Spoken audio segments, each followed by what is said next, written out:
Welcome to the Dead Men of Whiskey, a podcast about the remarkable lives and sometimes unusual deaths of the names we all know in whiskey.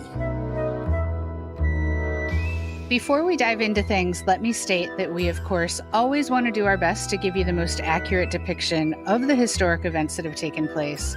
But we also want to let you know that all of our information has come from the internet, so we're going to do our best as we tell you about these men that you probably know their names, have had their whiskey, and yet have no idea the lives they lived that resulted in the deliciousness in your rocks glass.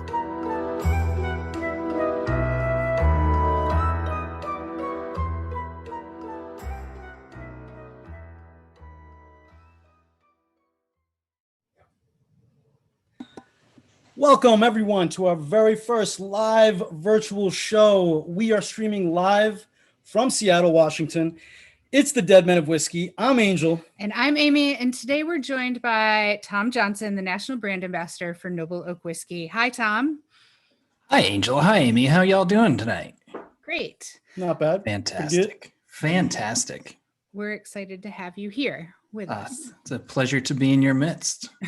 Today, we're going to tell you a good drinking story about a whiskey man that's no longer with us, but don't worry, we're going to drink along with you. So you won't be drinking at home alone. This is a live show. We encourage you to ask us questions in the live chat and pay very close attention because we've built in a few trivia questions where you can win some official Dead Men of Whiskey and Noble Oak merchandise. So Amy and I were talking earlier about how much more interesting and fun it would be for you guys if you drank every time we mess up. So you can play along at your own risk, but be warned, if you do choose to play, that this is our very first live show. So there's definitely going to be mistakes aplenty. We will be calling out our bloopers with this delightful bell. So when you hear that, use that as an opportunity to imbibe upon your libation. Tom, it is tradition for us to start every episode by pouring ourselves a drink. Can you share with our audience what we're drinking today? Yeah, I've got here some Noble Oak Bourbon. I think you all have some. Hopefully some folks at home have something good to drink along with. So that's what I do. Hang out, drink whiskey, talk shit. Sweet. Have fun. And this is, no, go ahead. How would you describe this bourbon? So Noble Oak Spiritual Home here in Seattle first launched about 3 years ago in Seattle as the first in home market. And this is a double oak matured bourbon. So almost like bourbon plus. It's bourbon, which, bourbon, probably your listeners are pretty familiar with the category, needs to start its life in new charred American oak containers, needs to be at least 51% corn. This has a secondary maturation in sherry seasoned European oak casks.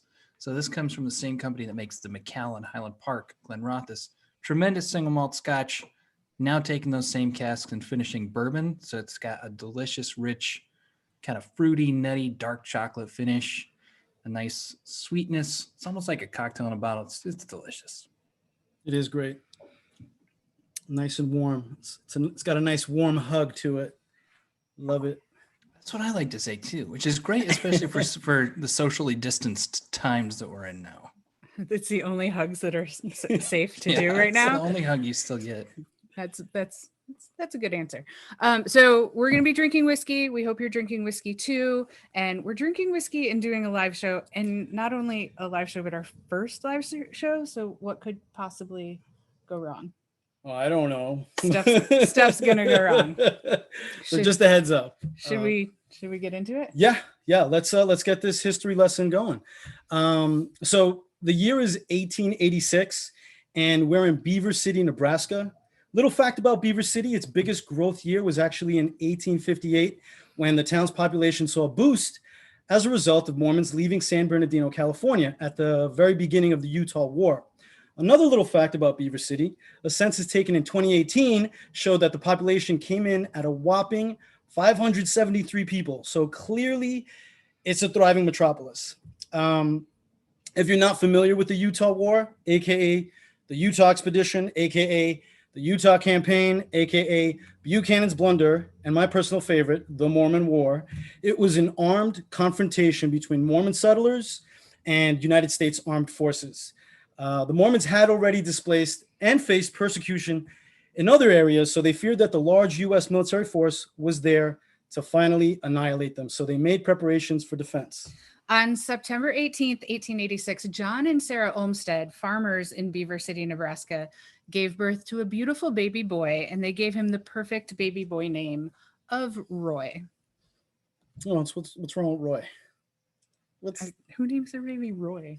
Like, do you see like little babies name? Yeah. Don't feel bad if you're named Roy, okay? There's nothing wrong with that name. It's a good, solid name. Regardless, tonight we're going to talk about the life of the infamous man known as the Good Bootlegger, Roy Olmstead. While you might think that living in Beaver City would be the dream of most 18-year-old boys, Roy ultimately decided to leave Beaver City for sunny Seattle in 1904. He had enough of the broadtail rodent-named town that was filled with Mormons, or at least that's the story that we're going to go with. And what we do know is that he moved with his parents and siblings, and they packed up and headed to the glorious Pacific Northwest. So, yes. Can I interject a fun fact? Of course you I was can. raised Mormon, so we're just right in my wheelhouse now. As a lapsed Mormon turned alcohol shiller, we're right there in the sweet spot. right at home, right at home. Nice. So we're going to talk a little bit about what the world, or at least the United States, was like in 1904. Around that time, the first New York City subway line opens up. The U.S. Supreme Court rules that citizens of Puerto Rico cannot be denied entry to the continental U.S. A postage stamp was 2 cents. A bottle of Coke was a nickel. How much was a loaf of bread? A loaf of bread? I don't know. So a lot of dough? Yeah, it was a trick question. It was totally a trick question. You want to know why it was a trick question? Loaves of bread weren't made commercially until 1915. Oh, you got me there, Amy. Thank you for that random fact. You know how much I loaf random facts about carbs, and you love terrible puns. And carbs. And carbs. Back to what was going on in 1904. Longacre Square in Midtown Manhattan is renamed Times Square after the New York Times newspaper. The first New Year's Eve celebration in Times Square takes place. The teddy bear is first produced. It's named after President Theodore Roosevelt. The East Boston Tunnel first opens up. How do you like them apples? The U.S. patent for the landlord's game was issued. Today we know that game as Monopoly. And Dr. Seuss was born. Rolls-Royce releases its first automobile. And the first World's Fair was held in St. Louis.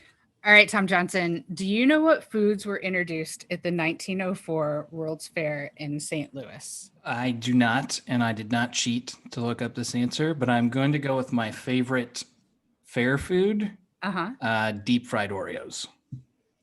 I don't think, or when did Oreos exist? That's something that I'm shocked that I don't already know. But the 1904 World's Fair in St. Louis had more foods, like common foods, introduced. It was like the food World's Fair. The hot dog, the hamburger, cotton candy, the club sandwich, iced tea, hamburger. Did we say hamburger already? Yeah. Hot dog. Oh, and this device for shoving ice cream in your face. Snow. I was gonna say snow cone. There we go. The first one. Cheers. It was your mistake, and Cheers. I drank for it. It was kind of too long. Everybody needed a sip anyway. Yeah. So you're telling me that like food didn't exist before the 1904 St. Louis Fair? Like there's no hot dogs, no hamburgers. You couldn't buy a loaf of bread at the grocery store. You could buy a. No, you. That was 1915. Yeah, No. They had 11 years to go before bread. Right. Yeah, but then how did the club sandwich happen? I don't have a date for that. I don't know when the club sandwich. No, the club sandwich was introduced at the 1904 World's Fair. Maybe they were using snow cones. Now you guys see what it's like. Now you guys see what it's like when we're recording and we're like, we don't know what's going on. Some enterprising bread salesman was having a real coup in St. Louis that year. Right. Yeah. But so basically that World's Fair was like basically the World's Fair that introduced so much of the popular American food we enjoy today. Yeah, all of the people were like on Instagram after that World's Fair, like hashtag food, hashtag whatever. Anyway, so the United States may have been rapidly revolving, but Seattle was fairly new, and the Klondike Gold Rush had only begun 8 years prior. Seattle was a pretty rough and tumble place. They didn't call it the Wild Wild West for nothing. A few things that were happening in Seattle around this time were box houses. I can't drink and talk though. Box houses were saloons with quote unquote entertainment, and they had small rooms around the perimeter of the building where patrons could go if they liked the entertainment. And this entertainment was an early form of burlesque, and it also led to the start of vaudeville. UPS, the shipping company that asks, "What can Brown do for you?" was started in the Pioneer Square of Seattle and had a lucrative business early in the area, delivering opium to brothels. Butterworth and Son, Seattle's first mortuary, opened. They were located in the building where the haunted bar Kell's Irish Pub sits today. Butterworth and Sons basically invented the modern funeral as we know it. They had a lot of success because this was an era in which Seattle saw epidemics of tuberculosis, diphtheria, and something we're hearing a lot about today, the Spanish flu. But before Butterworth and Sons set up shop, bodies would regularly just appear on the streets of downtown Seattle, not just any body, dead bodies. And it got so bad that the city started offering undertakers $50 per body that they could take off the streets as a community cleanup effort. So that's over $1,400 in today's money, by the way. What could go wrong? Butterworth saw this as an opportunity and he took it, and it would make him a very wealthy man. But this also set the stage for him to pay Seattleites a finder's fee for bringing in a body, no questions asked. Speaking of not asking questions, Dr. Linda Hazard was operating a practice in Seattle that used starvation to heal patients' disease. This wasn't exactly the intermittent fasting diet we know of today. She would have her inpatients fast for days, weeks, or months on a diet that consisted of tiny amounts of tomato and asparagus juice. Yum.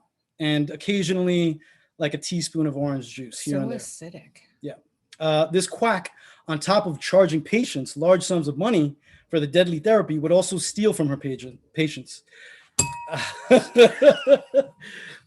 There we go. Cheers. She served a couple of years at the state pen in Walla Walla. Ultimately, and ironically, she died of starvation in 1938 while attempting a fasting cure herself. You can't be too mad. There was truth in advertising. Her name was literally Dr. Hazard. Can't be mad. Yeah, seriously. So it's trivia time. I hope you guys are all paying attention. The first person to answer in the chat will get a Dead Men of Whiskey t-shirt and a Noble Oak stainless steel water bottle. And these water bottles are engraved with the Noble Oak logo, which is a really cool logo to begin with. And you'll get one. First person in the chat.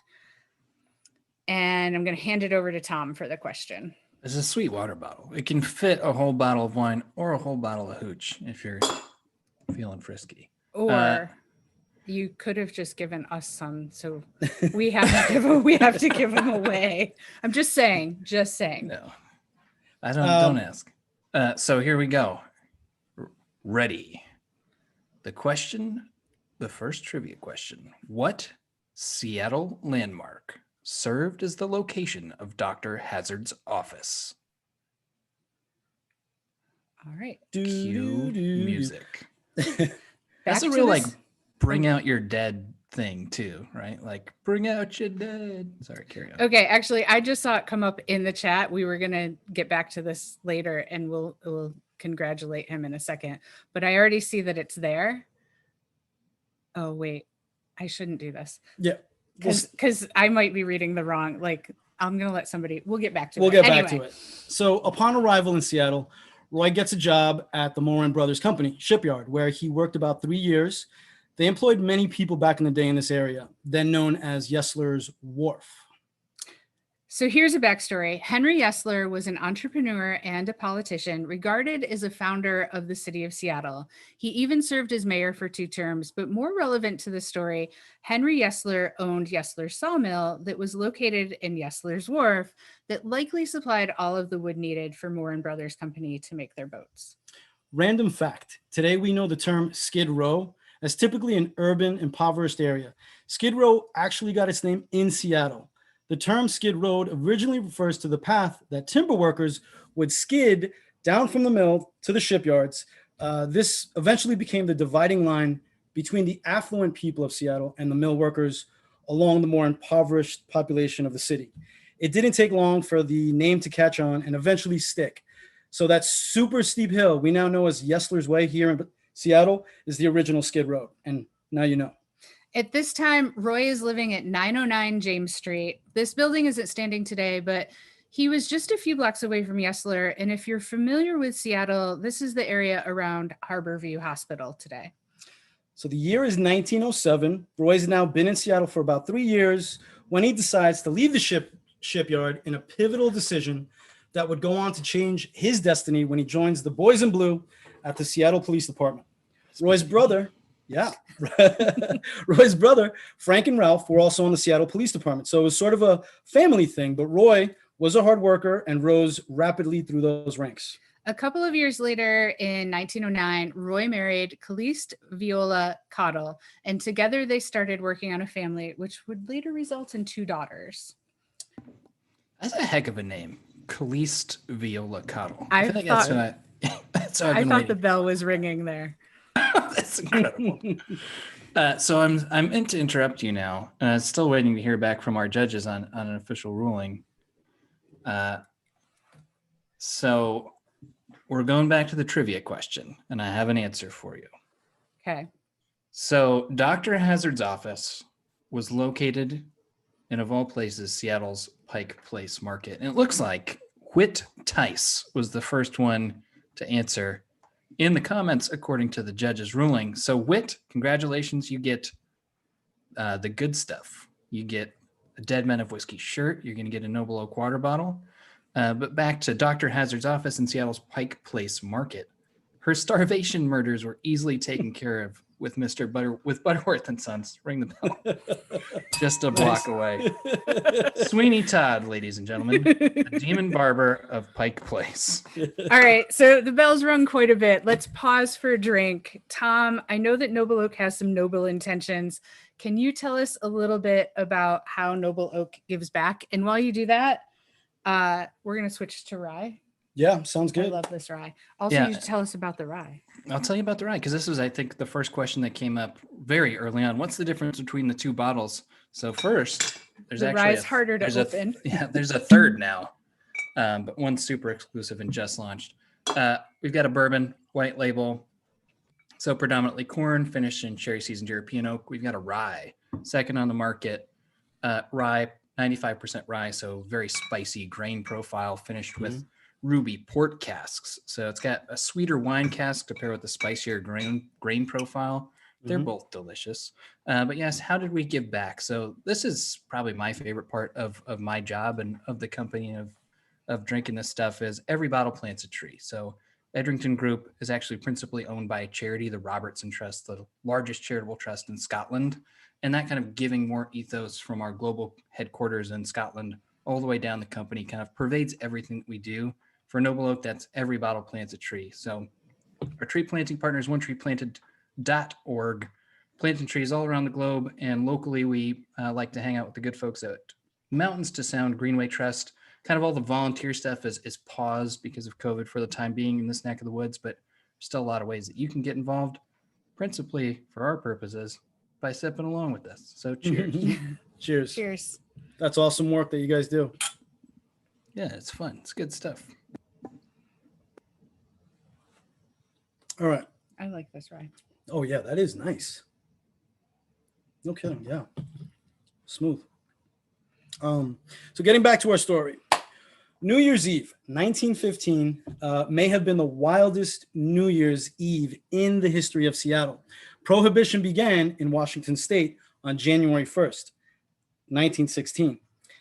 This prohibition law would prevent the sale or manufacture of alcohol in Washington state, but personal consumption was permitted.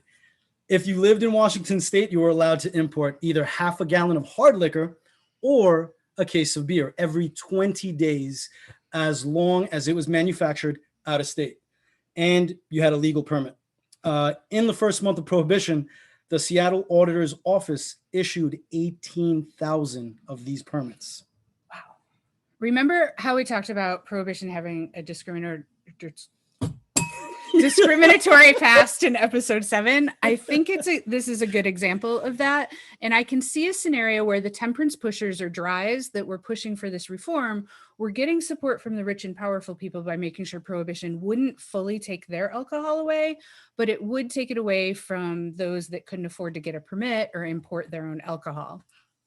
So after about 3 years on the police force, Roy was promoted to sergeant, and by 1917, with 10 years of experience, he was appointed acting lieutenant, and by 1919, he was a full-fledged lieutenant of the SPD. So blame Roy. It's all Roy. Yeah. It's his show, right? Anyway, tonight. Lieutenant Roy was now raiding bootleg operations and seeing firsthand how lucrative the bootlegging business was. This eventually inspired him to start his own bootlegging side hustle. He opened a small business on Seattle's waterfront called Shipyard Service Station, which sold gas, oil, boating accessories, but this was merely a front for buying and selling liquor. So police officer by day, bootlegger by night. Roy was running whiskey down from Canada through the Puget Sound. The Puget Sound is a great area for rum running as it has so many islands and hideaways between Seattle and the Canadian border. It's worth noting that while the Puget Sound may have been great for rum running because of all of its nooks and crannies, it also had pirates. One of those pirates, Edward Jack Marget, had the moniker Pirate Jack. He was a former Seattle patrolman who had a penchant for hijacking rum running ships and then selling the stolen alcohol from his Seattle headquarters. There was also a trio of brothers named Happy, Milo, and Ted, whose names all seem harmless. But the Egger brothers were notoriously violent hijackers on the Sound and eventually got run out of Seattle and had to leave for Canada and lived in Vancouver. Oh, damn. I gotta say, though, now that we're in October and people are thinking, like, what are they going to be for whatever their virtual Halloween happy hour? Like, look up the historical Pirate Jack. I want to see historical Pirate Jack costumes. Like, I don't want the, like, whatever Johnny Depp Pirates of the Caribbean. Give me some, like, Happy, Milo, and Ted, like, hardcore Seattle pirate cosplay. Let's do this. They're going to be bearded, wearing flannel. Bottle of whiskey in hand, shotgun. Yeah, if anybody does that. Yeah. Let us know, tag us. Tag us awesome. on the gram. Please do. So in March of 1920, Roy and his team were at Edmonds Meadowdale Marine, waiting in their cars for a boat to come in with a massive haul of liquor. This area at the time was outside the city and pretty rural, so it was easy to get a boat in, unloaded in minutes, and no one would be the wiser. But on this particular night, as the last few cases were coming off the boat, the area suddenly burst with floodlights and police sirens. They now found themselves surrounded by federal agents and local police. Some of his team attempted to flee on foot, but the police drew their guns and opened fire. In the chaos of the yelling and the gunshots, Roy slipped into his car, blew past the police barricade. He was ordered to stop, and shots were fired at his car, but he managed to get away from one of the largest seizures of liquor in the Pacific Northwest ever. I'm sorry, but if someone's shooting at me, I'm not going to stop if they're like, stop, you stop right there. Please stop. Yeah. So it was a bold move on Roy's part, but it didn't work. One of his fellow police officers identified him, and he was fired from the SPD, imagine that, and required to pay a fine of $500. Most people would be devastated, but Roy was like, oh, hell yeah. Now I can put all of my attention into rum running. Just a side note for rum running makes it sound like rum is the alcohol at hand, but it's a bit of a misnomer. The term rum running actually applies to smuggling over water, whereas bootlegging is applied to smuggling over land. So Roy is now focusing all of his time and energy on his new business / illegal operation. And before long, he became the largest employer in Seattle. He's like the original Jeff Bezos. His business grossed nearly $250,000 a month. That's about 3.8 million a month today. I was gonna say, how many dollars in today dollars is $500? You know what? I thought about that. I don't know. It's like $10 million. Zach, can you look up $500 to today? Many dozens of loaves of bread. Well, yeah, and it was new, so I bet it was really expensive. Like only elite get bread. And also look up if it was sliced yet at that point. No, slicing became pie. Whoa, we got to slow down on this bell. You've got to do better. Oh, I think we're like just about tied on the mistakes, which was surprising. Sounds about right. Yeah. In my head, yes. Yeah. Shall we continue? Yes. With this gentleman bootlegger? Roy employed many of his old police colleagues for this new illegal venture, which gave him the confidence to do a lot of ballsy business moves like unloading booze in broad daylight. He was known to use trucks marked with fresh fish on them. Not that it mattered too much. Seattleites were big fans of Roy, describing him as nicely dressed and always ready with a joke. Others would say it made a man feel important, to casually remark, as Roy Olmstead was telling me today. Okay, so I think we paused for a drink. So, Tom, as you know, I'm the founder of Seattle Cocktail Club and Seattle Cocktail Week. And if we wanted to drink Noble Oak in cocktail form, what are your favorite ways to shake it up? Yeah, I like Noble Oak. My background's in cocktails and mixology. I said it, guys. I said it. Yeah. And I'm drinking a cocktail. I'm sipping on a cocktail because they told me to throw a bit of a curveball. So what I'm sipping on is bacon infused Noble Oak in a Boulevardier variation. Because I've heard that because you're the cocktail maven, the cocktail club and the cocktail week, that your audience here is probably pretty experienced. So they know a Boulevardier. They're used to mixing up Negroni variations with Campari. Well, I infused the bourbon with bacon or a ham hock. And so that's just you using a Sharpie to write that on the label, so you don't mix it up. We don't have a bacon Noble Oak variation coming out of the factory. I'd hate for someone to be like, I saw bacon Noble Oak. I saw it. It's there. You guys have it. I saw it. Money is no object. I'll pay anything to get to bacon Noble Oak. You got to talk to Tom, folks. You got to talk to Tom if you want that variation. Yeah, I did that at home, and I sub out Cynar for instead of Campari. Wait, do we ring for that? Cynar, drink. But I think it's great in all classics, honestly. With Noble Oak bourbon, I really like highballs. It's my favorite whiskey soda because there's just so much flavor. It really opens up beautifully. The ride, make a Manhattan. But yeah, drink it how you like it, y'all. So let's get back to Roy, because we've got a lot to cover here, and I need to slow down on this drinking. So back to Roy, 1922, a new mayor took office in Seattle. Mayor Doc Brown won the race in a landslide victory, and immediately upon taking office, he announced that if the federal government wanted prohibition enforced, then the federal agents should enforce it themselves. He also believed that imported alcohol was safer than street-level moonshine, and he ordered his police force to concentrate on people selling bad booze rather than harass any of the bootleggers. In fact, he was quite cozy with some of the local underworld. Imagine that. In fairness, I think he had a point. Right? Yeah, it's true. During this time, there were 3 different enforcers that bootleggers needed to be wary of. The police were one, but Roy had most of them on his payroll. Plus, both of his brothers were on the force. So Roy didn't really have too much to worry about there.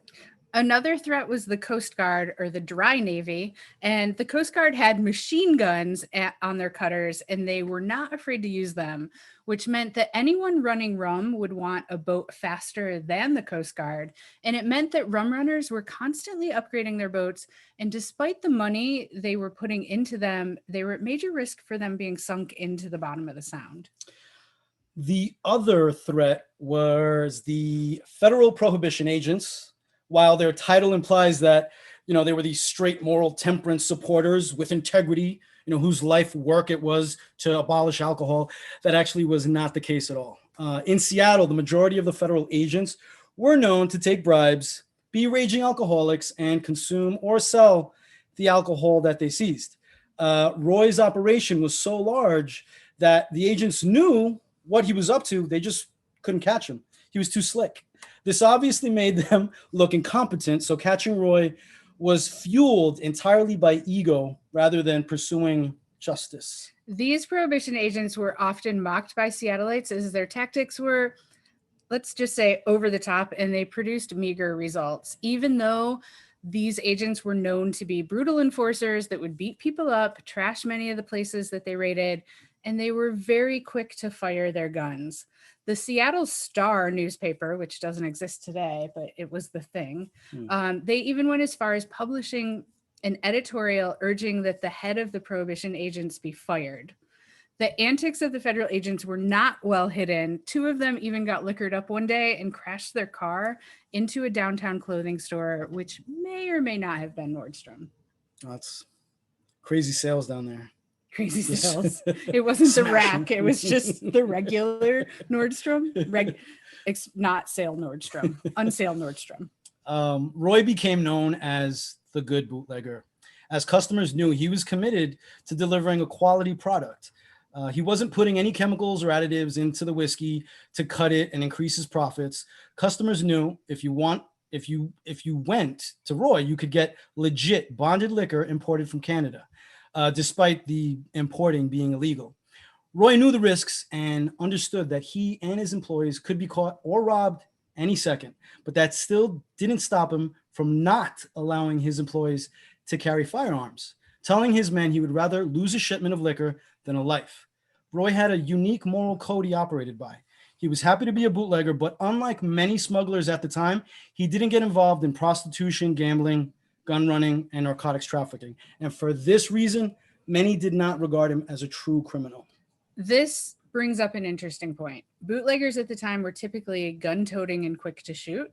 They dabbled in other vices like gambling and narcotics and poorly made moonshine that could be lethal. But Roy took something that had a dangerous underbelly and made it respectable and safer, despite it being illegal. So good bootleggers. Pretty accurate, yeah. One of the spots in the Puget Sound that Roy would use to transfer alcohol from Canada was Darcy Island. Not only was this island surrounded by dangerous reefs, which gave it a handful of strategic points of entry, it was previously a leper colony.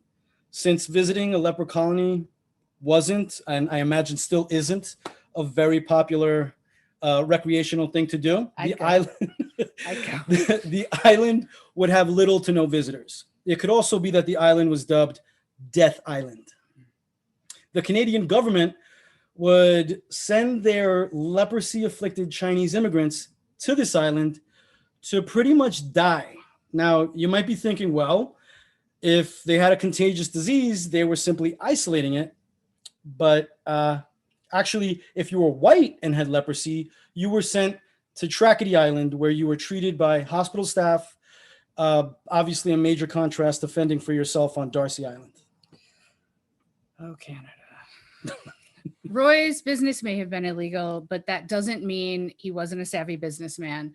Once Prohibition fully took hold in the United States, Canada realized how much whiskey was heading to the States and imposed an export tariff of $20 per case on all American-bound shipments of alcohol. We tend to think of Canadians as super nice people, but damn if they didn't try to profit over our need for booze.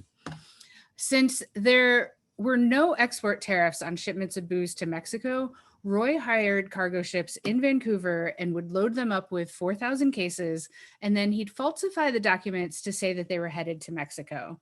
By avoiding the export tariff, Roy was able to undercut his competition by as much as 30%. Oh, he really was the Bezos of his day. Yeah. That's true. Wicked smart. Roy had tons of places to sell his product in Seattle. Many restaurants were operating speakeasies and offering up secret items on their menus. Lots of houseboats on Lake Union were secret liquor clubs. A local favorite speakeasy in the International District named The Bucket of Blood had live jazz and served drinks in the basement to some of Seattle's high society. Even a few places that still exist today, like the Arctic Club Hotel and the Rainier Club, had Roy's liquor available. Really quick, I'm going to interject here. Please do. Tom, you asked what $500 in today's money would be. And we have an answer. What is your guess? I honestly, I think I saw it. You cheated. But I saw it by accident. I didn't mean to. But I was originally thinking like somewhere in the area, like 3,000 or 4,000. Yeah. Tom, and your guess? Well, I saw it too. Y'all are both cheaters on something you didn't even know was going to happen. I thought I was supposed to be watching the thing. Okay. Well, does anybody have a guess in the chat? I would guess or in U.S. They're just dollars Googling or it now. Yeah, everybody's Googling it now. Or in loonies or doubloon. Yeah, in British in pounds. Gold bullion. British pounds. Well, it turns out $500 is around $6,500 today. More than 10 times, though. Like, yeah, that's pretty accurate. But we have another question for you because it's trivia time. The first person, good one. The first person to answer in the chat will get a Dead Men of Whiskey flask and a Noble Oak hat. I hope you appreciate my pantomiming. Look at that. Well, not this one. Beautiful. That's mine. that one's well seasoned. Oh, it's like it's soiled. If you have to pay extra for that one. I'll sign it. Just slide into the DMs, y'all. We can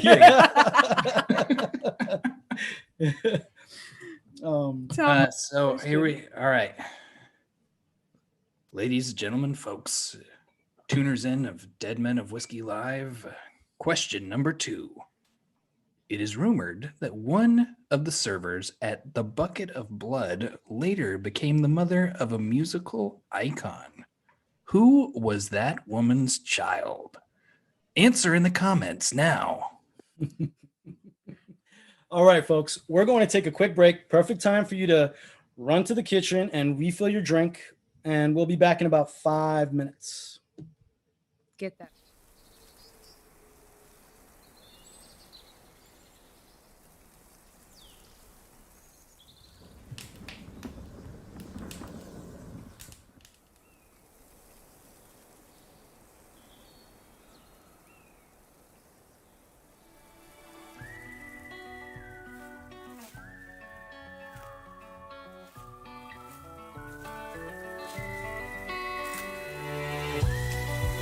Comes down to our deeds, the priorities we set. How much do we take? How much do we give? At Noble Oak, we believe tomorrow is decided by our choices today. We believe we are bound together across generations. We are committed to each other. Generosity, simplicity, gratitude. This is our foundation. It's rooted in a love of community and a connection to nature. Because they're really the same, aren't they? Both surround us, inspire us, hold space for us. How lucky we are to live in this moment. Walk lightly, dig deep, live with a noble heart.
What I was saying was, your hair looks great today.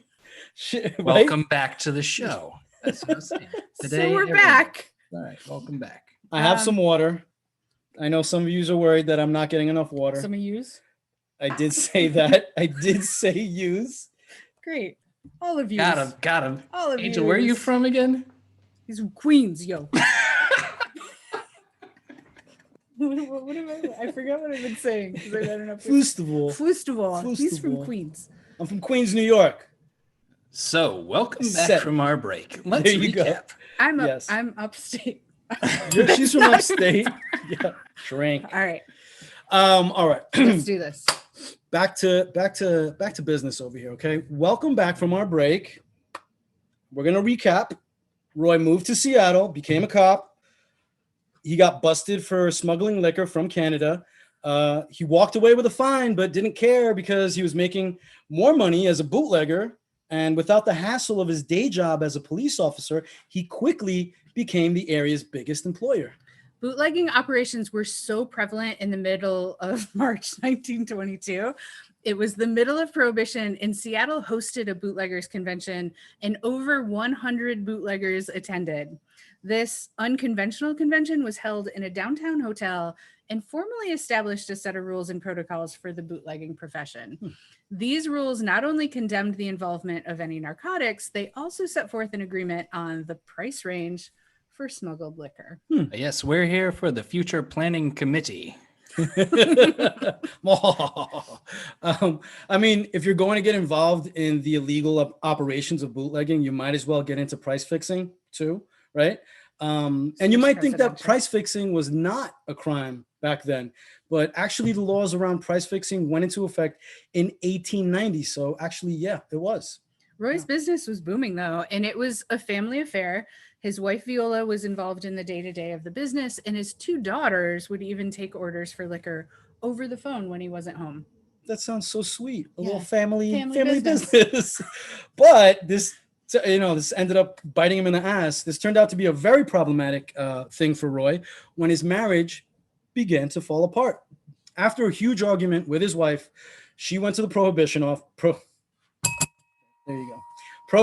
office and explained all the details of his business operations. She even went as far as turning over the keys to his safe deposit box. Dirty. The feds thought that this was the lead that they needed to finally catch Roy, but Roy beat them to the safe deposit box and removed any incriminating evidence. While we don't know why their marriage of 15 years dissolved, we do know that in July of 1924, Roy divorced Viola, and on August 5th, 1924, yes, a month later, Roy married Elise Caroline Parche, aka Campbell, in a beautiful ceremony in Port Orchard. Elise was described as a vivacious, young English woman who had worked for British intelligence during World War I. Roy gifted his new bride with a decadent mansion in the Mount Baker neighborhood with views of Lake Washington and Mount Rainier, and they dubbed their new home Snow White Palace. That's some Henry VIII shit, man. Just like, bam, a month later. Yeah, right? Well, I mean, he was a businessman. Around this time, Roy met a young inventor named Al Hubbard, and this guy, Al, was a character. It's going to be hard to summarize him, but we should and may dedicate an entire episode to him. Al made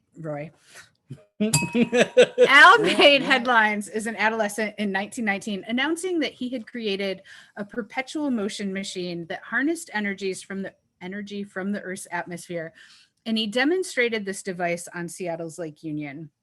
There were heavy suspicions about how legit his claims were. This could have been haters or legitimate suspicions. So his adolescence started out with drama, and then Al kept it interesting by assuming several other roles throughout his life, to include, but not limited to, charlatan, bootlegger, radio pioneer, top secret spy, uranium entrepreneur, and millionaire. And even though this is an equally interesting biography, this is not to be confused with L. Ron Hubbard, the founder of Scientology. Al Hubbard, different dude. Close, but different dude. Different dude. Yeah, I was confused in the beginning too. Roy was very fascinated by Al's nerdy skills. And when Al told him that he wanted to build a radio tower, he had Roy's full attention, as Roy had been actually toying around with the idea himself. Before long, next thing you know, Roy moved Al and his wife into the basement of Snow White Palace, and Al set up a laboratory for science experiments. As promised, Al was able to set up a radio tower at Roy's home, and he also set up a studio in Seattle's Smith Tower. The Smith Tower was the tallest building west of the Mississippi from the time it was built in 1911 until the Space Needle was built in 1961. So it was a pretty prestigious address, but the studios in the tower were seldom used. Elise ran most of the station operations, but she also spent time on air, and their most popular program was Aunt Vivian, where Elise, acting as Aunt Vivian, read bedtime stories for children beginning at 7:15 each night.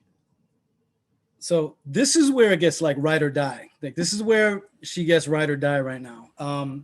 Dude, I'm just saying though, like somebody comes to you and they're like, let's build the biggest building in the city. It's a radio tower. Like, who gives a shit what you're actually broadcasting? You're like, hell yeah, I'm going to drop all my shit. I'm building the radio tower just because that's awesome. Do you know, so the Smith Tower was built by the Smith and Wesson guy. The Smith is from Smith and Wesson. Oh yeah, the gun guy. And it was built, we weren't going to talk about this, but it was built after the Great Fire in Seattle. And so when he built this super giant building after everything burnt down, people were like, I'm not moving into that building. And so to prove that it was safe, he went up to one of the top floors, started a fire to prove that the fire on that floor would self-contain itself because they had like firewall stuff. Right. And that's Smith Tower. Randomness. Of course he did. Of course, that just makes perfect sense. Yeah. So why not? Next time you're at the Smith Tower, no, do not set it on fire. Build a big building, light it on fire. What? Yeah, why not? It's 1920 something. Yeah, do what you want. So she's doing these bedtime stories, but the children may not have been Elise's primary audience. It is believed, but not confirmed, that within the stories that she read, Elise used coded language to broadcast secret hidden messages to the men bootlegging for her husband. Ride or die. There's an interesting theory out there that Roy's team had 7 points of entry on Puget Sound. And one of the few photos of Elise recording her radio program, she has the Grimm's Fairy Tales book in her hand.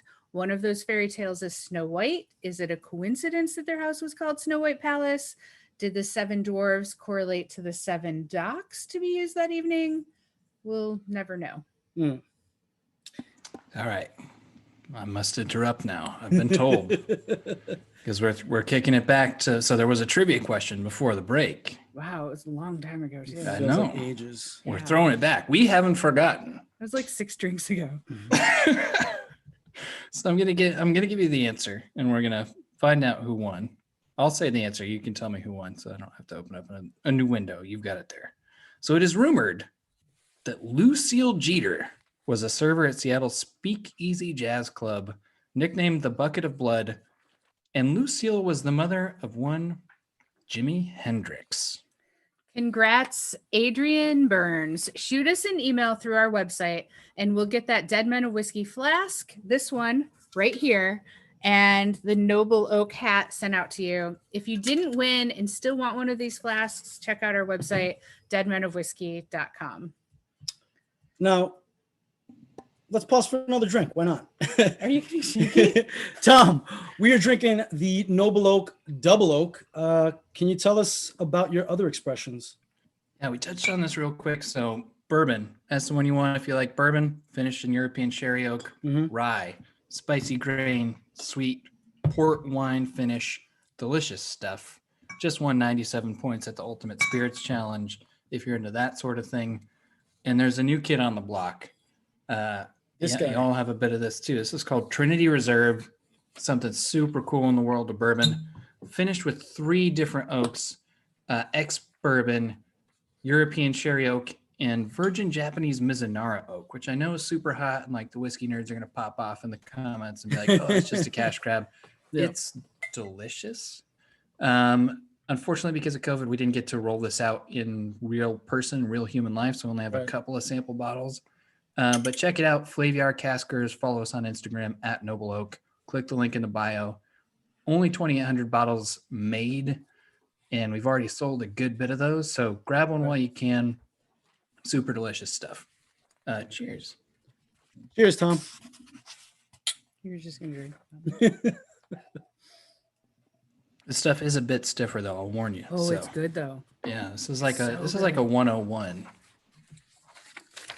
We're having technical difficulties over here, so the paper has come out. Yeah. But back to it. And then I spilled my Inebriated difficulties too. Roy is operating a rum running business. He gets caught in 1920 and slapped with a $500 fine, which we now know was about $6,500. And he gets kicked off the police force. He then didn't get a job, and he moves to a fancy mansion in the Mount Baker neighborhood of Seattle. And he started a radio station, and he's the area's biggest employer. It sounds like he wasn't trying to hide his operations too much. Correct. While local law enforcement was pretty much looking the other way, the feds, on the other hand, were very well aware of what he was up to, but just couldn't seem to catch him. So the feds started tapping Roy's phone lines. The wiretaps not only included Roy's home, they included several of his conspirators and his lawyer. Someone tipped Roy off to the fact that his phones were tapped, so he decided to have a little fun with the feds. This seems like something we do. Yeah. He ordered his men to start taking orders via payphone, and he started using his own home phone to give false information to the feds, leading them on a goose chase. One call, he staged a fake delivery of booze to a downtown garage and had all of his men drive there at that time. He instructed them to look around and look suspicious, which I do naturally. And as they went into the building, Roy arrived last, the feds appeared, and Roy and his men burst into laughter. Abu ha ha ha ha. Yeah, that must have been great. This only enraged the feds, though, and it fueled their desire to take Roy down. The wiretapping increased, and they finally had enough information to obtain a search warrant of Roy's home. The raid happened in November 17th, 1924. As the agents arrived at Roy's home, armed with an arsenal of guns, sledgehammers, and axes, which is how I arrive at everyone's house, they knocked on the front door and they were warmly invited in by Roy. The lead federal agent was so smug in his ability to get the warrant that he even brought his wife along to witness his victory. Bring your wife to work day so you go flex in front of your wife. Why not? Once inside the house, they found Roy, Al, and one of Roy's men, who they moved into the dining room at gunpoint. They then proceeded upstairs to find Elise in the middle of broadcasting the Aunt Vivian radio show to the kids, and at gunpoint, stopped the show. It's weird that the police would overreact like that. Right. The federal agents tore the house apart, and they didn't find a single drop of alcohol. All their search turned up was some business and tax documents. Then the doorbell rang, and it was one of Roy's distributors with a half-empty bottle of whiskey. He was then held in the dining room with the others, and soon after, the phone rang, and one of the federal agents answered, pretending to be Roy. The man on the other end of the line asked if it would be okay for him to stop by, and the agent responded by simply saying, "I'll be here." Yeah, come on over. Come on over. Realizing that they had the phone numbers for all of the people Roy was involved with through their wiretapping operations, the federal agent and his helpful wife then began calling the list, pretending to be Roy and Elise, and invited everyone over for a party and asked them to bring some alcohol along with them, of course. Throughout the evening, guests would arrive for the party with alcohol in hand and then be held in the dining room. By morning, 17 people were taken to the probation office to be interrogated. And since the feds didn't have enough to hold them, they were released, and the newspapers were eagerly awaiting outside the office. Roy stated, quote, "I'm not worried in the least. The agents didn't find a drop of liquor in the house, and every bit of liquor they seized, they got by calling up bootleggers." The mayor, Doc Brown, who was on Roy's side, was furious, and he followed with the statement that, quote, "There is a difference between enforcing the law and making a grandstand play. They could raid my home in the same way. Come to my home, search it, find no liquor, and then telephone bootleggers who would bring it. They could raid Reverend Matthew's house the same way." Yeah, thank you. It's two, because I forgot to hit the bell. They could roid out on Reverend Matthews as well. Bold again, Roy continued business as usual. Well, at least for the next few weeks. In January of 1925, a federal grand jury returned a 2-count indictment against Roy and 90 other defendants, including L. Hubbard and several of Roy's men. Based on the wiretaps and the documents that the feds were able to obtain in their November raid, everyone was charged with conspiracy to violate the National Prohibition Act, and this ended up being the largest prohibition trial in U.S. history. Go big or this go is home. my favorite episode of Drunk History. This is... Thank you. I'm so flattered. I I love just it, yeah. feel like between the hair comments and There's so much everything. drama. There's so much suspense. Yes. Twists, turns. It's only just getting good though, Tom. Oh, So- please carry on. The feds went so far as to contact Roy's top customers and tell them that they had incriminating evidence against them and it would go away if they testified against Roy at his trial. But the trial would not happen for a year. So Roy continued his operations. Why not? On Thanksgiving Day, 1925, Roy and his team were at Woodmont Beach, which is south of Seattle, when three federal agents caught them unloading a shipment of alcohol. The agents arrested Roy, a few of his men, a sheriff's deputy that was with them working for Roy, and Al. When the trial began nearly a year after the indictment, only 47 defendants were there. Of the 89 defendants, 41 either fled to Canada or became cooperating witnesses, and of the 47, a lot took guilty pleas and additional dismissals by the government, bringing the total number of defendants on trial down to 29. During the trial, it became apparent that Roy was well regarded in the community, and the case wasn't going so well for the feds. One of the witnesses was William Boeing. Yes, that Boeing. And he intentionally gave very vague answers, no matter how detailed the question was. It's also worth noting that William Boeing wasn't a big fan of Prohibition, as he had been one of the first people busted in Seattle for having alcohol when Prohibition began. Boeing. Boeing. I have a new respect for Boeing. Somehow, the head of the Prohibition agents found himself alone with the jury foreman during the trial, and he threatened the foreman with false allegations and persuaded the foreman to return with a guilty ruling. Before the jury went back for their deliberations, the judge in the case made his feelings very clear by stating, quote, "A conspiracy has been established by Olmstead and some of the defendants on both counts, but you're not to take this opinion into consideration," end quote. The trial lasted about 3 weeks, and 21 of the 29 defendants were convicted, which included Roy and his attorney. The 8 people acquitted included his wife, Elise. Roy appealed the decision, and his case eventually went all the way to the Supreme Court. At issue was the individual's right to privacy and against self-incrimination under the 4th and 5th Amendments. In February 1928, U.S. Supreme Court heard the case, Olmstead versus the United States, and in a majority decision upheld the conviction, affirming the government's right to utilize wiretaps to gather evidence in criminal investigations. Ultimately, Roy spent 4 years in the McNeil Island Federal Penitentiary and was fined $8,000. Which we don't know how much that is in today's Do money, the math. Tom, before you ask that question. No, Yes. I know. It's like approximately 12 times. Like we're approaching 100K at that point. It's a decent sum. But hold on. Okay, we're holding. Because we're like running away here. You know, Roy is like at trial. He's guilty. He's spending time in prison. It's got to be time for another trivia question. Let's do it. We got to stop and Okay. just pause for a trivia question. Also, I want to throw it back because you were like, oh, his wife, Viola. And I was like, who is this woman? Because I really wanted to hear Caliste, Viola Cottle. That was the good stuff. That was the stuff. But here's where we Same woman. lost It was you. the same woman. Here's where we lost you in your bacon washed whiskey. First wife Touche. was Caliste Viola Cottle. Second wife was Elise. Oh, Caliste.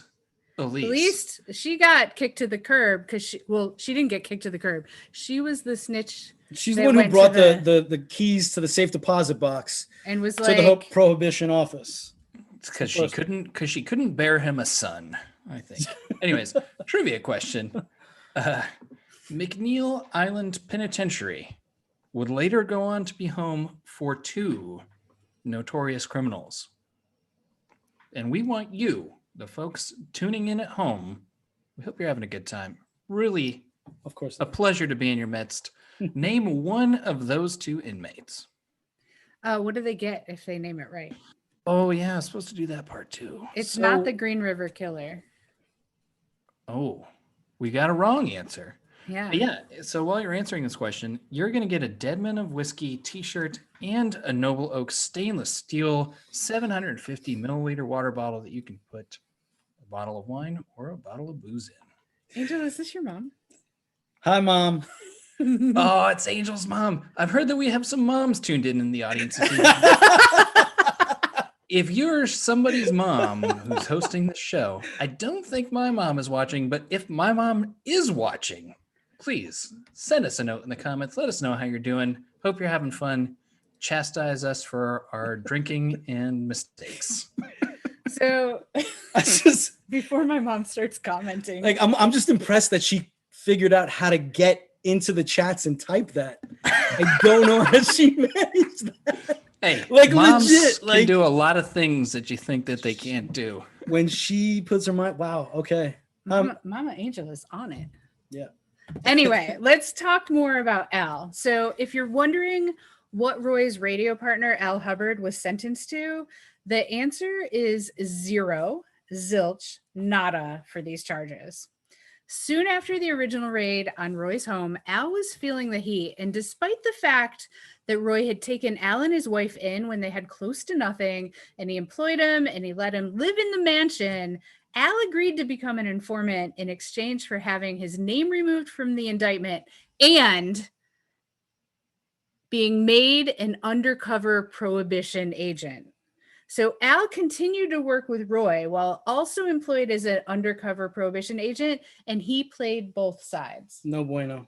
No bueno. Shady.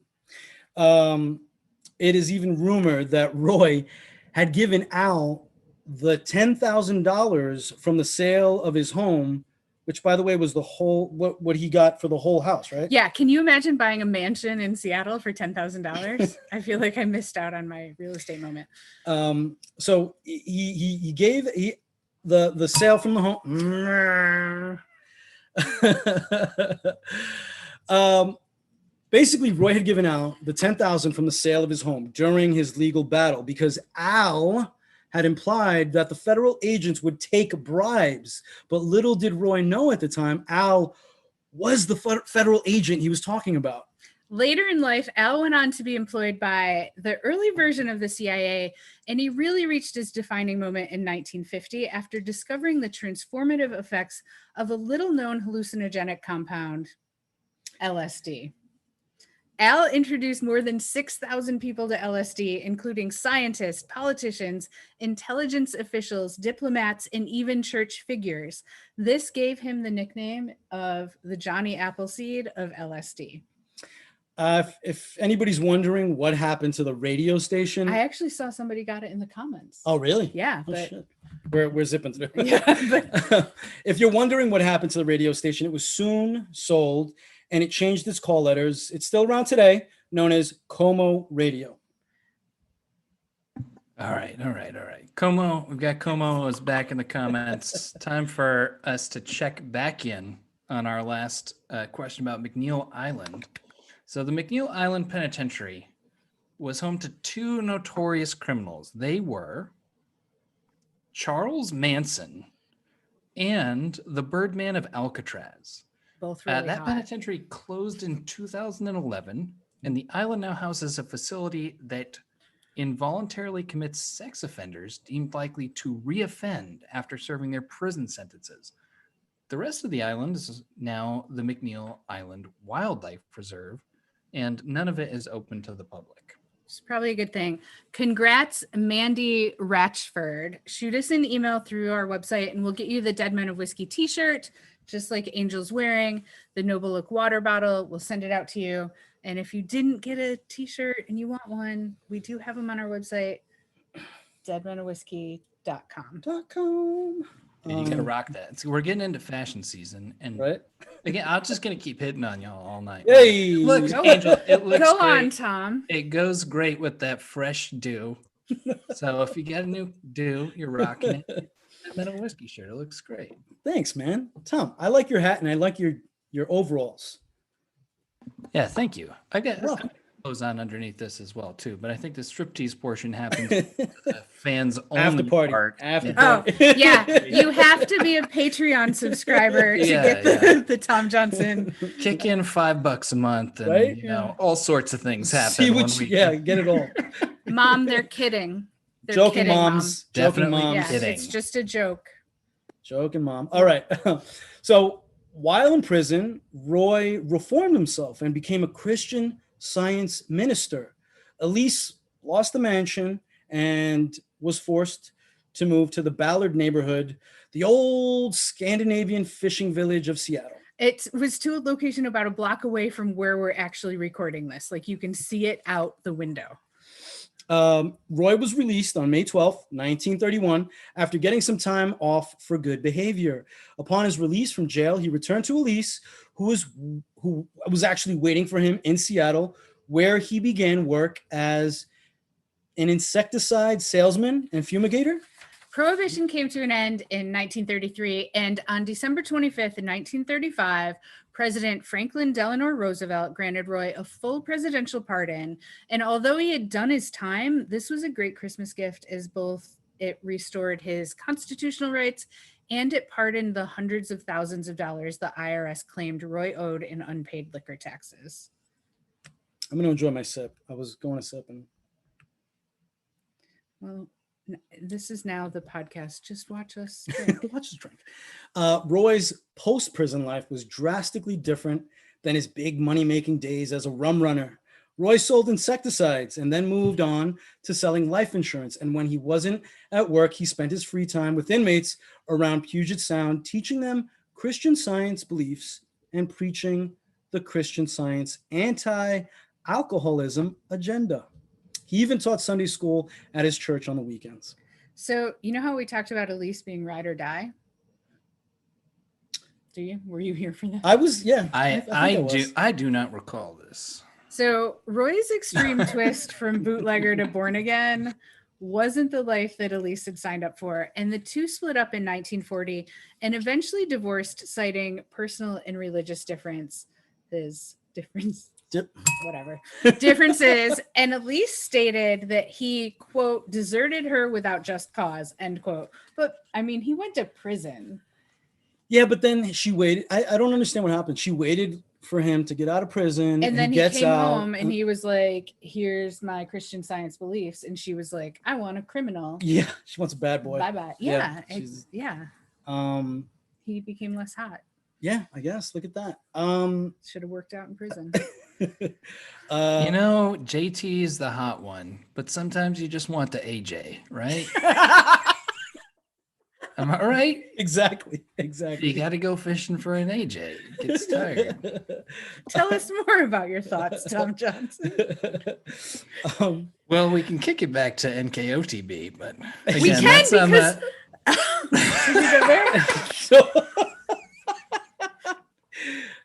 I mean, in one of the episodes on Dead Men and Whiskey, we actually talk about this because one of the Wahlbergs' mothers may have sent me a letter because I had a rib messed up at a concert.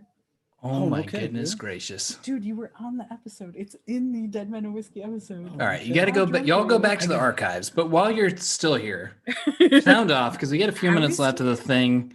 If you're still tuned in, let us know. Are you New Kids on the Block, Backstreet Boys, NSYNC, 98 Degrees, or O-Town? We're going to throw in a wild card. Let us know who's your favorite bad boy of the boy band 2000s? Bad Boys. Yeah. All of them.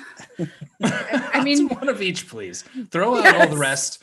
Make a super group of all the bad boys, and that's the one that Elise is going with. And whoever HG is, I was a Donnie girl too, and Milli Vanilli, Daniel. Danny, that's so typical of you though. That makes sense. And back in sync, yeah, that's good. Yeah. We probably should. Probably a good idea to get back on track. I'm just going to put it back on the rails right now. April 30th, 1966, at the age of 79, Roy Olmstead passed away without any fanfare. At his request, his remains were cremated. At the time of his death, he lived in the apartment building on Seattle's Capitol Hill neighborhood. So if you live in the Park Manor Apartments on 13th on Capitol Hill, guess who lived there before you? And there you have it, the life of Roy Olmstead. Before we wrap up this episode, let's have a little Q&A from the chat. You can ask us, this is an AMA, ask us anything. Ask Tom more questions, though, because I want to know more about. Yeah, we've been talking a lot. Tom, Please, it's Tom's moment to shine. Ask me anything. Ask me about my fans only. Only fans. See, I know what it's called even. That's how you know that I have one that you can subscribe to. I have a question. Yes. And this feels really important to me right now. If we had to cast the Roy Olmstead movie, who do you cast as Roy? I fucking love this question. I love that question for we can do the full cast, but you got to start with Roy, right? I mean, I have somebody in mind who's like really top of mind for me right now that I have like a, big time man crush on right now. Okay. I'm going to just plug his shit right now. Who is it? Ethan Hawke would be the Roy Olmstead. Who is the guy that you just like love everything about? I would say, okay, I met Anthony Hopkins years ago and I was like, this old dude is amazing. And I was like, totally like, I love him as an actor. But now I think he's too old to play Roy Olmstead, unless he was like the fumigator Olmstead, which is totally a waste of Anthony Hopkins. So. Anthony Hopkins, he's like icy. He's like serial killer icy. No, he is like dreamy.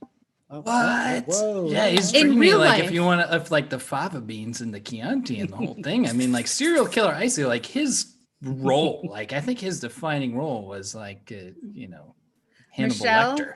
Michelle and I are totally Team Anthony. I met him. Tony? I met him on Hannibal, and I was like, I've never, like, old man. My daddy issues came out. Look, I'm not saying that Tony Hopkins isn't hot and can't get it. I'm just saying he's got that serial killer cold thing vibes. So there's like all sorts girls of like the bad boys. He's girls all right. Right. See, he's part of the bad boy crew.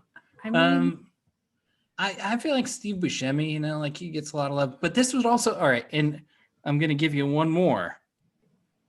Who would direct this movie? Because I've had like a movie club thing, like vibes, going through a lot of movies. I went through like half a year of movie club, 2 movies a week. One of the last ones we did was like Who Framed Roger Rabbit and Nice. Dick Tracy. But we also did a Coen Brothers week. And like, this would be a fucking slamming, just a slapper of a Coen Brothers movie. It's got all the noir elements. It's got the, damsels in distress and the backstabbing wife and the whole thing. It's got it all. It really does. And then how interesting is it that he kind of dies alone as an insecticide salesman? I don't like that's a turn. Like life insurance towards the later end, but like I don't know. But who would play Al Hubbard? Because Al was like a hot young man and then a gross old man. Army Hammer, yeah. Recently divorced. Army Hammer. Yeah. I'm looking at the dude's face. He's sort of got like a baby face. Jess, do you want to pull up the Roy Olmstead slide again? Is that a possibility? Yeah, show us Army Hammer. I saw him. No, show us. Let's look at Roy first and figure out who is going to be Roy. Leo DiCaprio. Yeah. Oh yeah. Yeah. Oh, Leo's gotten old apparently. Yeah, I mean he's rocking the dad bod now. I mean, would we do like a young man Roy and an old man Roy? Like, Ribisi. Is this like what's his name? Ribisi. Giovanni? Giovanni Ribisi. Boom. Oh. Boom. Beck wants her ex to play Roy Olmstead. Beck, I'm sorry, I have kind of a crush on Roy Olmstead. So if your ex is single, hit me up. He's still young and hot. Who is young and hot, Michelle? You know, is this going to be like Timothy Chalamet, like young man Roy Olmstead? Like, Okay. Now, Jess, are you able to switch to the L. Hubbard screen? By the way, Jess is running everything and deserves all of the credit for everything happening tonight. Thank you, Jess. Woo! I mean, I'm grateful, but I'm not going to make all that noise. Go, Jess. What about Dean Norris from Breaking Bad? Is that the younger guy that makes the meth? Al Hubbard, Jonathan Groff. all right, so Move on to the next question. We got some good. Yeah, think on these for a second, but there's some questions came in for me now that I'm seeing. Okay. Are these the only two expressions from Noble Oak? So bourbon and rye are everyday drinkers. You should be able to get them at your local retailers. And then we've got the new one, the Trinity Reserve that Angel's got there. That's a Flaviar Caskers exclusive, simply because there's such a limited release and we're in COVID. So that's an internet exclusive, which leads us into Aaron Burke. Oops. I just bought one bottle of each variety of Noble Oak on Flaviar. In which order should I drink them when they arrive? All at the same time, Aaron. All at the One same of time. each. Yeah, just mix them up. I think that you should go bourbon, then rye, then Trinity, just because that's kind of the order that they were released. It also increases in strength and proof. So Noble Oak bourbon is 45% alcohol by volume, 90 proof. Noble Oak rye gets you up to 48% alcohol by volume, or 96. And then the bourbon is even hotter at almost a 101, so 50.3. You're going to increase in like alcohol by volume and intensity of flavor. It's a good way to progress, but enjoy them as you like them. Give each one a sip, see which one you like, and they all have kind of different occasions. They've got different moods. Ring the bell. Ring that bell.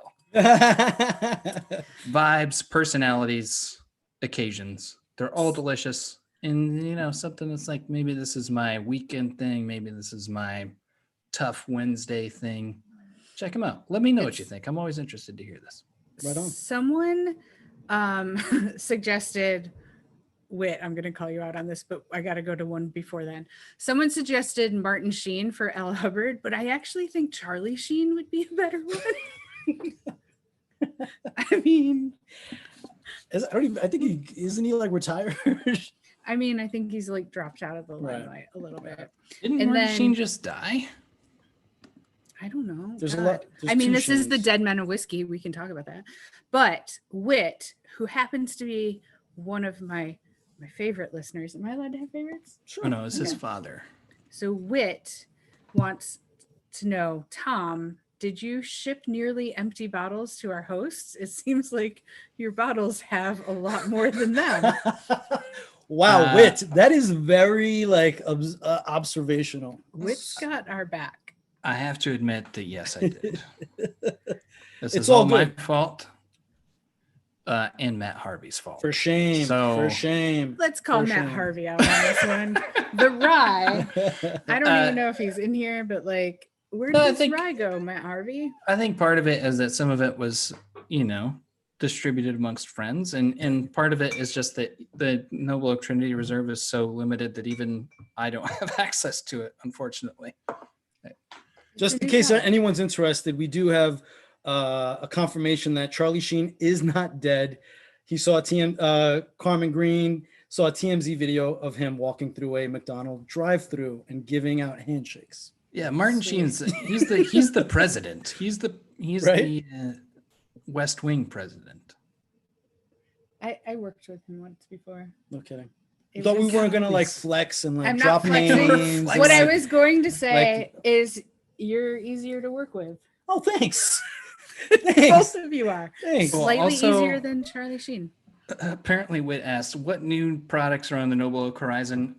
Noble Oak Trinity Reserve, which is the Casker Flaviar, is this black label exclusive. Brand new. 2,800 bottles, brand new, just launched last week. That was our new product on the horizon. So check it out. Please let me know what you think. Aaron did #winning, and I love that. Mm-hmm. So this, the new one, the Trinity Reserve, Really, really good. Next question is when is the next Dead Men of Whiskey event? Well, Well, they want live though. The live, not just any event. They want more of this. It's like nobody sees the month and a half that went into producing this. Oh, month and a half. That's yeah, we just like Sure. easily made this happen. I have been living and breathing Roy Olmstead to the point that now I know all about his other people. the people in I'm a not circle. making sense anymore. The people in a circle. So Yeah, but I just, if I may continue my flattery here, because that'll get us Go on. places. As basically an impartial observer who just gets to come on here and shill my shit, drink it. It's good. It's great. Nobloke.com or whatever. Just absolutely fabulous job to you both, to Jessica and Zach behind the scenes. So for everybody who's tuned in at home, these two, this whole crew just works incredibly hard. I've gotten to see a preview of how much work goes into making this script, how much thinking and thought and work goes into putting this all together. So thank you. As a person who's fortunate, I feel very blessed to be able to sit in this seat and be in your midst, but just thank you from me, and hopefully everybody else at home feels that too. thanks. Cheers, Tom. Johnson. Cheers. Okay. I am slightly obsessed with Frank Gatt, who didn't make it into this story, but might make it into a future thing. We're talking about season 2.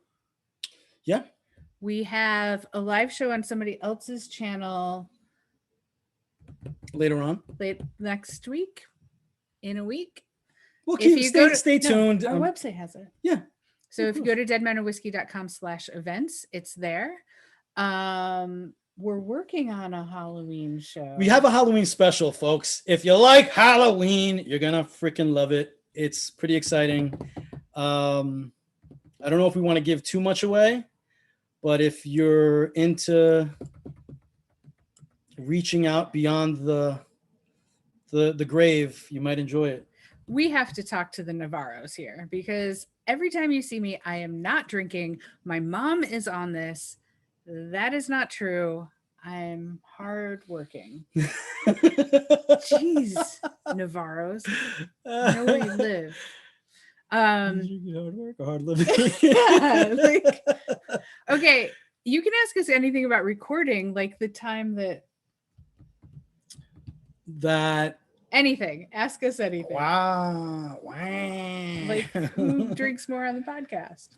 But if you are just a Seattle Cocktail Club member, a Seattle Cocktail Week enthusiast, you can also tune into Scotchtober. It's now Scotchtober, y'all. So follow along for the Scotchtober events. We've got a lot of other great content coming up that's not necessarily going to appear in your Dead Men of Whiskey feed, but stay tuned, because we've got a bunch of really cool events that you can be a part of. Thanks. For the low price of Free. No, not always free. Not always free, but We sometimes have to- free. Somehow we have to pay our bills. I'm an event planner. in We a got pandemic. 40. We got a question. We got a question. $22. We got a great question. How many beverages are consumed on a standard DMOW show episode? Please Okay. say There's also this one. How many times have you had to stop recording because one of you is too drunk? And can I tell this story? Sure. Yeah. Okay. So we've never been too drunk to record an episode. And by that, I mean, we've had to re-record an episode because one of us, which we're not going to say any names, he went to the bathroom while recording and then walked back into the room and we record With a hot mic. Went to the bathroom with a hot mic, y'all. So better than that. We record audio, but we have like a Google Meet call on video so we can see each other's faces when we're recording, because he's in Boston and I'm in Seattle. And I watched him walk back into the room, lay down and pass out, and I had to call him on his phone and be like, we're in the middle of recording a podcast, right? And he was like, no. Yeah. when we're recording, at the very beginning of like recording, you're kind of like towing the line a lot. For me, at least, I was like, oh, kick back. You're talking to your friend, you're drinking, you're going, you're working, you're doing it. And there was definitely a moment where I was like, all right, to finish episodes, there needs to be like a cap. And that's when we started kind of like, I needed to like start pulling back on it. But I think it's also worth saying, like, I have a house that's full of liquor from Seattle Cocktail Week and all of that stuff. In the start of this, originally, like, I sent you one bottle or no? Yeah. He basically got 19 bottles of alcohol, one for each episode, so that we could drink together. And so I think that you want to put they're all gone. They're all gone. They're all gone. They are all gone. Mine are not all gone. And Whit, I just said you were one of my favorite fans, and then you took Angel's side and said, to be fair, there's a 3-hour difference. Thank you, Whit. Oh, come on. No, it's like when we're recording, there is like legit, like she'll call him, there's a 3-hour difference. So like it's 11, 12 p.m. on my side, and it's like 8, 9. Thank you, Whit. Also, as a neutral observer who used to work Yes. as a bartender, Mhm. at least we're doing this live thing. It's like part of the fun of it is that you're giving folks who are at home, who are tuned in, who are hanging out. What did I screw up? Apparently. No, we just hadn't had a drink in a while. You're creating a space that gives folks permission to hang out and tune in and have fun and let loose. And it's great. It's so much part of the fun of it. I love this. And I've become obsessed with dead men. We don't really get to go to bars like indoor and hang out with bartenders. It's like if you For get sure. to let loose, this is the thing now. And we help people not drink alone. And I feel like that's a community service project. But I'm going to interject now with a question that's coming from the audience. Okay. On behalf of Cheryl Painter, Amy, I would like to know, do you have a favorite cocktail? What is your favorite cocktail? What's your favorite cocktail right now, if you had to drink one? I'm so going to get killed for this because I have a podcast about whiskey. It's a daiquiri. Yes. And she's done with the whole industry altogether. Those $1 Long Island iced teas from Applebee. No, I'm kidding. I'm so hell kidding. yeah. I'm Blue so kidding. cheese olive martini. Here we go. I did once in the last 2 years, and I'm so embarrassed to say this, and I'm going to say this, and this is not my favorite cocktail by any means, but I drunkenly one night at Devlin's spot that's no longer open in Queen Anne. I guess that's not necessary. Nabob. The Nabob. I went into the Nabob drunk one night and ordered a top shelf Long Island iced tea. Oh, hell yeah. There's a couple people in this chat that were with me, so don't, if you're going to shame me, shame them too. No, that's a fantastic answer. But also, Cheryl, I feel like if we're answering, you got to, shoot off in the comments. What's your favorite? Yeah. Come Cheryl, on. I want to know your favorite. My favorite cocktail, whiskey. Right now, the other night, I woke up in the middle of the night and I was like, I need to make this drink. And so I started making simple syrup in the middle of the night that included Italian espresso and cocoa powder in the simple syrup, and then mixed it to make like a espresso martini, but with noble oak, actually.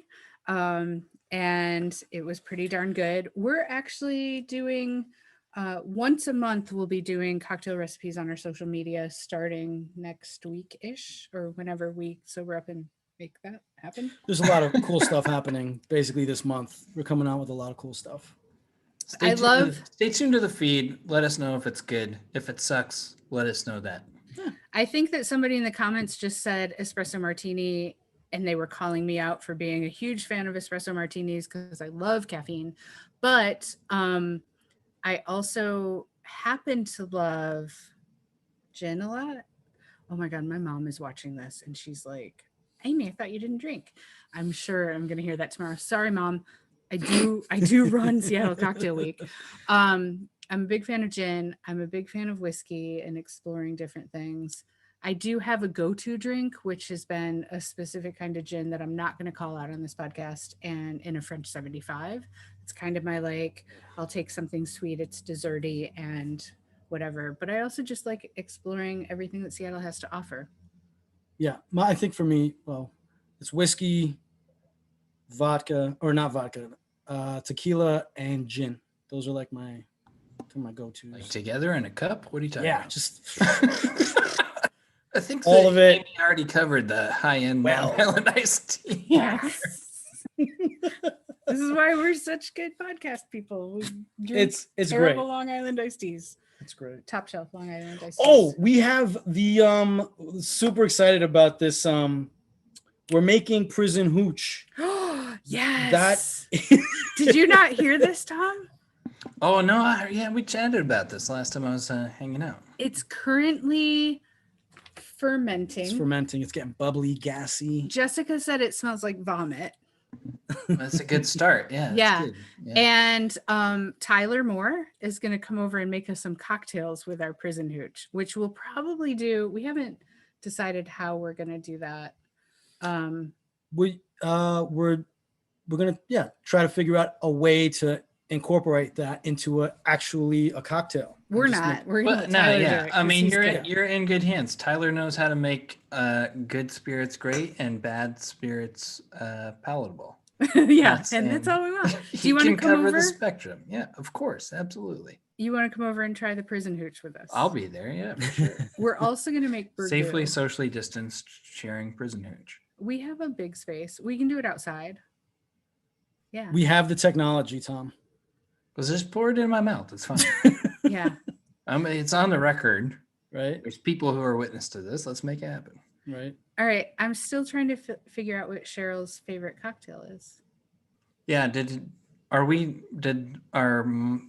wait. did She our did moderators respond. cut us off or? Apparently they're drunk too. Cheryl said it would be the aviation made with Empress gin, which I do like Empress gin.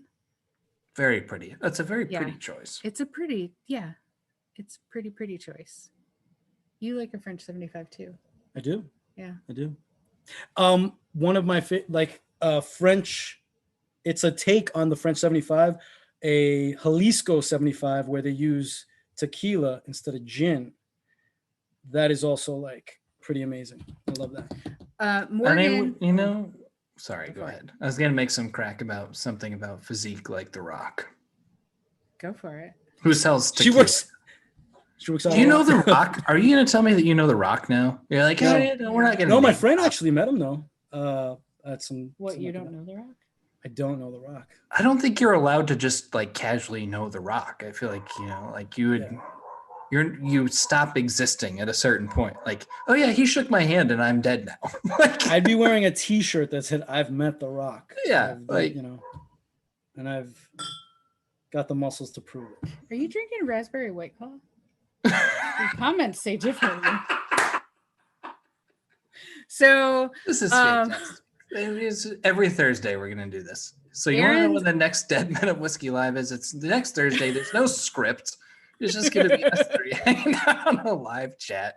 Tune in and watch us hang out and drink. Okay, so Morgan thinks that we need to make a crafting episode and add to the channel on how to make prison hooch. We're doing that from your house, Morgan. You may not have noticed that.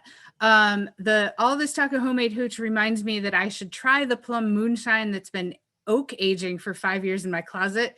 Aaron, come over. I don't know where you are. We're here for you. Yeah. I've heard that there's Eliza in the chat who's claiming that there's firsthand account of raspberry White Claw order Yeah. out of Busted. Angel's mouth. So It's true. straight up. It's- It was It's his true. solid order. It's It true. wasn't he was trying it. It was his solid order. Did you say raspberry White Claw, or were you like White Do Claw? you know or how? whatever Do you know how got many in the fridge? calories it has? Same It's like amount as a whiskey soda, my friend. Damn. Also- Does it? I don't even know. I really don't know. I mean, alcohol. It's a flat caloric value, Mm. but respect, all the same. And I can. Aaron, Everett's just a car ride away. We're here for you. Let's try that plum wine. Also, I have a plum tree in my backyard if you want to make more. All right. Is Percy making an appearance? Who is that? My mom? Did nobody else HT. mention who they want to direct the movie or star in any of these roles? Oh, Are we gonna do like the whole cast? Do it. Just pop it off, and then that's the end. What did we have for Hubbard? I think That's Charlie Sheen. Okay. Yeah, I didn't really get like good look, but everybody's saying that he's hot, but like I didn't get a good look at Hubbard. Of L. Hubbard. Yeah. Jess, can you? There he is. Look how on top of it Jess was. I mean, he's got a cool freaking jacket. Okay, the first time I showed. Okay, now old L. Hubbard.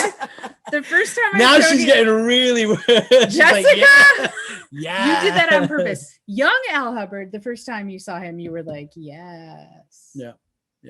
Don't lie. Yeah. I'm trying to think who would play the wives? Who is HG that wants to see my dog?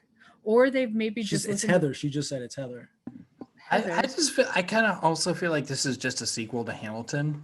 Heather, hi. It's a musical now. It's like a hip hop musical. It's like super cool. Oh, It's speaking of historical. Hamilton, we did something on another show. We did a live show on Sunday, Mhm. where That's we cool. talked Bring it about up. what a punk Hamilton was. Yeah, bad looks on his part. Yeah. He made the Whiskey Rebellion happen. He basically wanted to charge people taxes on alcohol Yeah. in a shitty way at a shitty time. Not his best look. He's not all entirely bad, right? But He had he had an agenda. yeah, He needed to protect the treasury. exactly. All right. So I don't see any more questions coming in. Yeah. Y'all must be sick of us. Well, I can understand that. Before we go, Boom. Let's get a nice little twang. I'm about to run out. You get a twang. There you go. Hold it from the bottom Oh, yeah. Did you just mansplain how to cheers to me? to get that sound. Oh, that ASMR settle in.